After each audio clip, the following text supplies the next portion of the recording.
So you've decided to start training, or you decided to lose weight, you decided you just want to improve yourself, and you're not sure what's the most important thing or what are all the important factors you have to put together.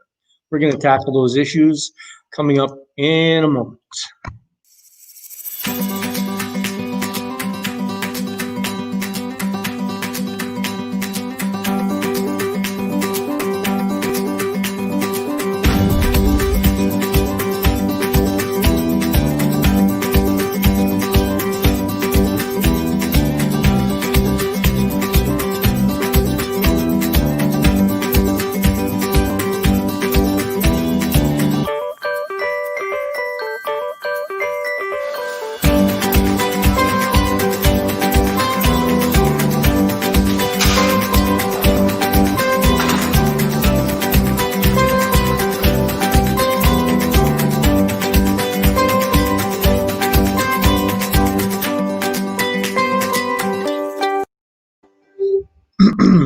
Anyways, yes, back. So, okay, so as we mentioned earlier, you're about to start this new endeavor, or you've already been training and you want to step your game up, or you just want to make a major change in your life. There are four major cornerstones to being successful when it comes to achieving your goal. And if you really want the best chance, and that's what we're looking at, right? We want the best chance of either improving ourselves or winning a show or whatever the case might be. There's four main elements, and of those four main elements, they can all be broken down a little bit further. Most people will recognize the primary one, which in some people's eyes is the primary one, but in actual fact it's not, and that is the actual training itself. That is one of the factors. Second factor will be nutrition or diet. Also, amongst many people thinking that that is actually probably the most important of all the four cornerstones. I tend to disagree. But anyways, nutrition is the second one on the list. The third one is going to be rest and recuperation. Very underrated, especially nowadays. People tend to make themselves over busy, over stressed. Don't take the time to recuperate between workouts. Having intense or so-called intense workouts or long workouts anyways, no time to recuperate and rest. Very important. And then we come to the fourth element, which is the psychological approach. Getting in tune with yourself, getting ready for the workouts, the whole process. This building block, in my opinion, is actually the most important. If I was to sit there and say, how do I rank the elements themselves? I would say, and they're all required. Are you going to make some progress even if you don't have them all maxed out? Of course you can, especially if you're starting from nothing. If you haven't done anything in your life or nothing for the last 3 years or whatever the case might be, you're going to make some progress just by going to the gym on a regular basis, maybe eating a little bit better, maybe even without those other two elements. You'll get some progress. Are you going to maximize your progress? No, you're not. So in my mind, the actual rankings is psychological first. Then comes the training and nutrition. To me, are pretty much about the same. And then rest and recuperation, very close after. And make no mistake about it. There's no large gaps in areas of importance there. I'm just saying, how do I sum that up is I would say, if your head is not in the game and you do not have a plan or a vision, no matter how hard you train, how well thought out it is, how well you eat, if you're not making a mental connection, you are going to have your gains minimized at best. At worst, you're going to make no gains at all. You're going to get frustrated and you're going to quit. So, I take that mantra, and when I'm training people, I'm trying first and foremost, not only just to teach them how to exercise, but I'm teaching them how to mentally prepare, how to get inside an exercise, how to get inside a muscle, make that connection, so they can, because once they've mastered that, they will upscale their training all on its own. That mental aspect rolls over into your training, And if you got your mental aspect and your training together, you'll just want to eat better. And then the rest and recuperation part will just fall naturally into place. It's probably the hardest one to get control of, but it's up to us to make decisions in our life, right? I'm going to go into a little bit more detail about each one, so I won't dwell on rest and recuperation right now. So anyways, so you've made the choice and you're going to make some changes in your life, or you're going to compete in a show, whatever the case might be. Bravo. I think that's a wonderful idea. You got to have a game plan. You got to have a game plan. It's like anything else. You want to be a millionaire? Some people do it by luck. Some people win the lottery. Most people have a plan. Most people have something thought out and they're working towards it. Or you want to buy a house, you want to buy a car, you want to make the football team, whatever the case might be. People have a plan. When you have a plan, you have a far better chance of reaching your goal than anybody else does. You have a far bigger chance of failing if you don't have any type of plan at all.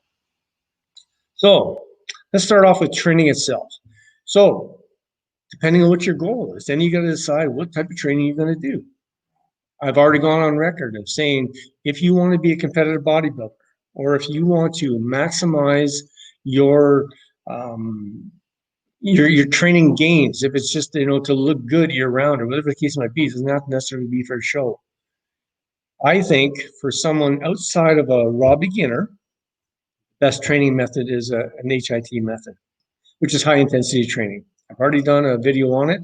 If you guys want to hear a little bit more and go a little bit more into depth on that, contact me, and we can put together something else, and we can go a little bit more into detail, and maybe get some more people in here in the studio, or just over StreamYard itself to tell about how they've tackled HIT training and all the rest of that. Now, if you're not aiming to get maximum muscle growth, there's other ways to go about it.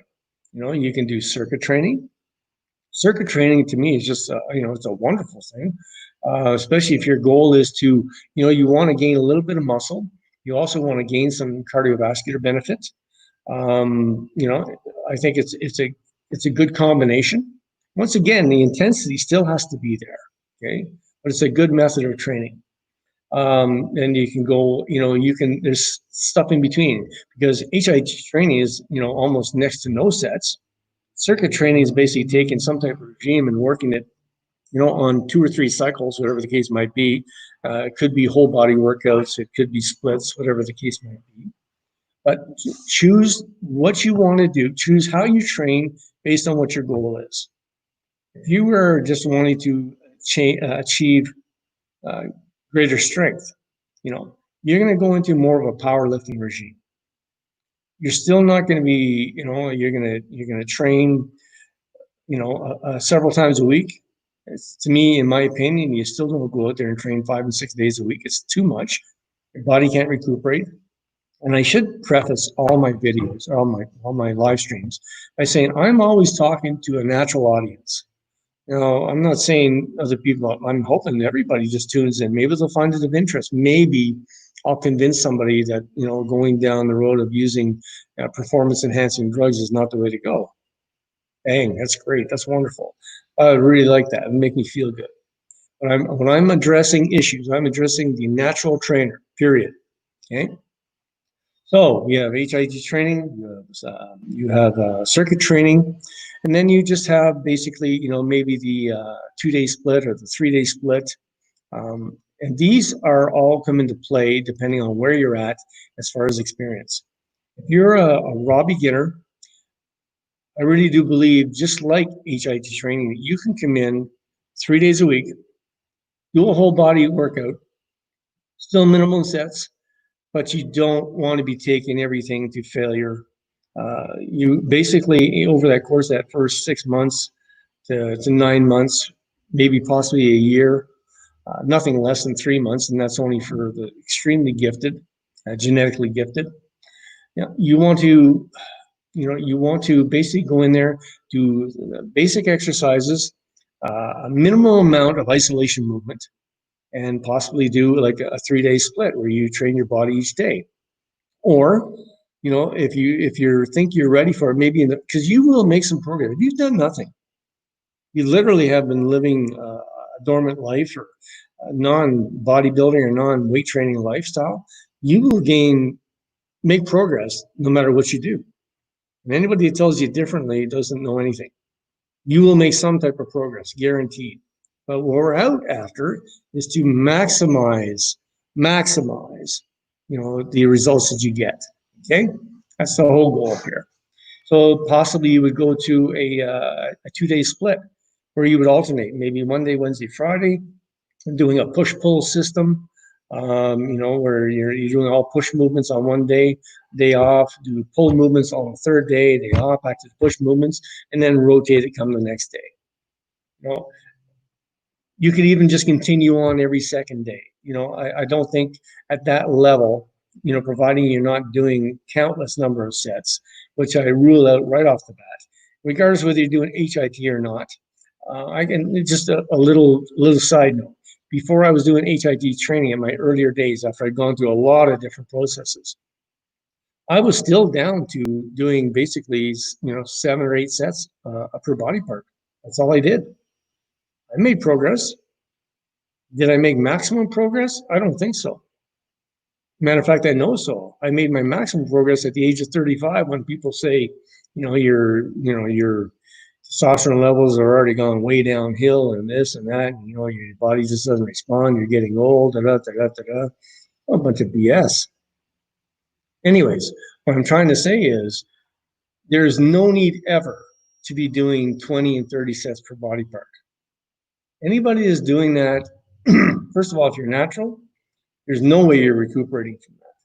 There is no way you are recuperating from 20 to 30 sets per body part. I've seen people go in there and do 10, 15 sets of one exercise. That's ridiculous. That's the only word I can use. It's ridiculous. You cannot make that mental connection and keep that intensity level up there for that many sets. You can't. The old adage, right? You can train long, you can train hard, but you can't train both. So anyways, choose a system, and we're not going to go into, we can talk a little bit more about individual systems as we move on. I have a wealth of information to share with you, and I'm hoping that, the audience will continue to grow. We'll go into all the different types of scenarios, get people involved on the discussion and enlighten you as to which is the best for you. Okay, so that's good. That takes care of training. Okay, so you've gone into the gym and you've trained. Okay, next step, for some people is you got to feed your body. You got to feed your body. There's a lot of different discussions on what that involves. But we have people, whether they be in the athletes or whether they be non-athletes, and they are trying every diet under the sun. I think most of the discussion has to do, I will point out the people who are just basically want to get themselves in better shape, maybe lose some weight. Stay away from the word diet. Stay away from all these different systems. The shortfall for all these different systems they are non-sustainable. I don't care what they are. The flavor of the year of the week now is keto diet. It's been like that for about 2 years or several years now. But there's all types of diets that have been around, high this, low that. I know it sounds mundane. I know it sounds repetitious. But if you have a normal balance in your diet, now I'm not talking about people who have digestive issues or medical issues. I'm talking average Joe or Jane who, can eat whatever they want based on what they want to eat, can take a good balanced diet. And in my opinion, that diet should be a slightly higher in protein. Now, depending on what your goals are. If your goal is just weight loss or just, get a little bit more toned than that, I don't think you really have to skew the values that much at all. I think you have to keep your fats moderate. I think you kind of do, a little slightly higher split in carbohydrate to protein. Now, if your main goal is muscle gain, I do believe you have to, you have to up your protein concentration and, and keep your carbohydrates up and lower your fat to a certain degree. But never, ever are you removing fats from your diet. You need fats in your diet. Help with so many things. You will make better strength gains having a reasonable amounts of fats in your diet. Barring the competitive phase for a show, let's say. Then you will play around with these factors.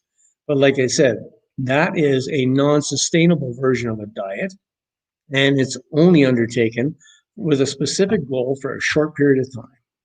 Okay? So you're going to have a balanced diet. If you're just out there to get into better shape, gain some muscle mass, I guarantee you, if you go somewhere using ratios of, let's say, 40-40-20, carbohydrate, protein, fat, you will do just fine. You'll do just fine with a 20% fat. Now, what are you using for those sources? That's probably more important than anything else. Your carbohydrate. It should be comprised of, the only everybody's, or at least most people, like a little bit of sweets. Okay, so minimizing the sweets, because that's an extremely simple carbohydrate. Okay, it's not going to do you. It's not going to give you any real nutritional value. Okay, it's not going to give you. It's going to give you short bursts of energy followed by severe drops in energy. You don't want that. So vegetables, starches, all good sources. Fruits are, many people in the training world, especially bodybuilders in particular, stay away from fruits, which is just ridiculous. I actually went the route of eating nothing but protein and fruit for my first 2 years of competition, first 3 years. I got ripped to shreds. But I also I lost a lot of size in the process. I lost a lot of size because I was still, even though I was studying nutrition, it wasn't sinking in. I needed to up my complex carbohydrate. So important to have both. That should be your simple. Even though it's actually considered a simple carbohydrate fruit, whether it be citrus, bananas, whatever, pineapple, either case. Just make it clean sources of carbohydrate. Make it clean sources of protein, and they can be anything. Don't go on this boat unless you don't like red meat. You can eat red meat. You can eat fish. You can eat chicken. You can eat red meat. Those are the best quality. Those are the best sources of protein, bar none.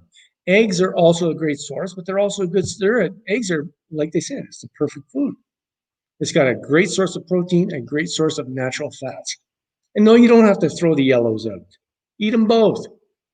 If you're getting ready for a show, we'll talk about contest diet in a video all on a live stream, all on its own. Okay, but I'm just talking about the general off-season approach to training hard to get the body you want and just develop, your whole lifestyle, something you're going to stick with. Just remember, in order for anything to work, whether it be your training, your nutrition, it has to be sustainable. Because if it's not sustainable, you're going to quit. And you're going to probably end up in worse condition, in a worse place than when you started. Okay? Okay, so you've gone in and you've trained hard, and now you've eaten well all day long. Now we need rest. Rest is probably, it's not, I don't think, the most important factor here, but it's probably the hardest one to control, especially nowadays. But we've allowed that to happen. You need to have rest and recuperation comes in many forms. I'm not just talking about, the sleep you have at night, because many people are severely lacking in that area. They're either not even getting anywhere close to the regular amount of hours they need. The type of sleep they're getting is minimal. It's not restful. So you need to have other periods, things that will just basically make you pull back and basically allow your mind and your body to rest. That can be meditation, yoga, whatever the case might be. I'm not downplaying the importance of how many hours of sleep you should get in a day, but I can't tell you you need 6, you need 8, you need 10, you need 12. You need to figure out at what point, when you get in, when you're getting that regular amount of sleep, does your body all of a sudden feel rejuvenated? I can tell you, even at the age that I'm at right now, I learned so much about, I can tell when, sleep has been a large problem for me. That's been the other things have not been issues at all. Sleep is one that has. And it's mainly because I've been so driven and so focused. But the worst part was when I got sick in 2016, and you spend 8 months in a hospital, your whole sleep routine is gone. I'd be sleeping 2 o'clock in the afternoon. I'd be wide awake at 4 o'clock in the morning. Just It's just hard to rein it in. So it's probably the hardest element, the hardest building block or cornerstone in this whole picture to control, but you have to. So what do you do to do that? You create routines. The major focus of that routine is a regular time when you go to bed. I'm not saying every day without fail, honey, we can't go for dinner. We can't go to this party Friday night. I got to be in bed 10 o'clock. And that could be, female saying that as well as the male. It's not a sexist remark. It doesn't mean you can't go to a show, you can't go to this, can't that. No, I'm just saying on a normal basis, I want you to pick a time that's going to allow you to get the needed hours. And then if you can get that under control, you do things maybe closing in on that time that begin to wind you down, whether it be reading, whether it be a little TV watching, or whether it's just taking a walk with someone important in your life, whatever the case might be, or taking a walk with your dog. How about with your family? That's a wonderful thing. Try that. Anyways, try all these different things. Create a routine, and then if you can get that part of your rest under control, maybe find some time every morning, every day. Like for me, I've talked. I think my first video, my first live stream, I talked. I am a Christian, and it's part of my lifestyle.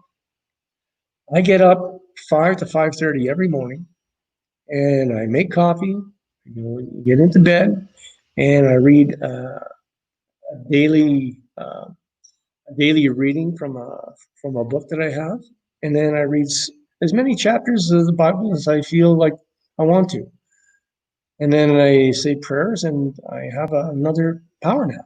That is my routine every day, and it's been my routine now for, I'm going to say, 5 or 6 years. And why do I do that? Because it sets me up to both prosper and survive the day. Because the second that day starts and you go out the door, you're going to get hit. All your senses are going to get hit by so much. But if you have something, whatever that thing is for you, start your day. And basically, the Bible puts it as putting on your suit of armor for the day. And that's what it is. It's mentally preparing me for what I'm going to get faced with throughout the day so that I can stay focused and accomplish my goals. Okay? Good thing to do, a routine. Which brings us down to the last factor, the psychological factor. So that psychological factor comes in many forms. It comes in its basic approach to your training, and it also comes from how you approach each individual exercise and movement as well. Let's talk about, the larger picture. Visualization. Visualization is basically seeing yourself achieving, many people do this. I've tried other versions of this, but it is more pertinent and more applicable when it comes to especially bodybuilding or fitness training, because you're basically, you want to have a design or a picture. You see what it is you want your body to look like, rather than a vision board where, I want to achieve this in my work and I want to do that. Those are all good things too. And they're part of this visualization.